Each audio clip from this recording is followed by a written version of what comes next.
Am I really starting over? No man ever steps in the same river twice, for it's not the same river, and he's not the same man. You've reached Talking with Dr. Terry, 180 Seconds to a Better You, message number 586, and I'm Dr. Terry Wurzbacher. Heraclitus said this, or at least the first part. No man ever steps in the same river twice, for it's not the same river, and he's not the same man. Robert Frost said, always fall in what you're asked to accept. Take what is given and make it over your way. How much attention do you pay to words you use 100 or even 1,000 times a day?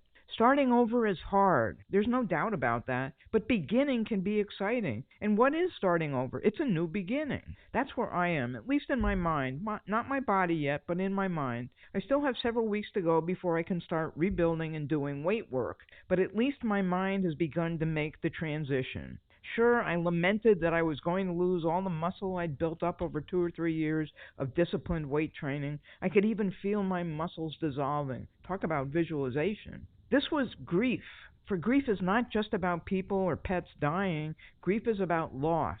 And I've lost a lot. I've lost the time with my trainer. I have to build up my walking again and do it slowly. That's tough for me, you know that. These are everyday movements I'm not supposed to do, like bending, twisting, lifting, but yet I have to live, right? Ever try to tie your running shoes without bending? So I allowed myself time to grieve, and then, as with all pity parties, it had to end. Otherwise, that party would have turned into quite the bender.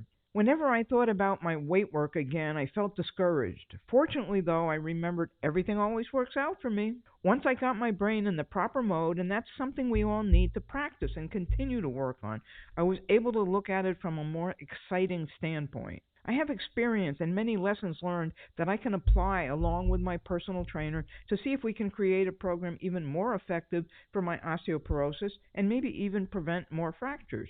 If I look at this as a new endeavor, there's always the excitement of starting and then measuring progress.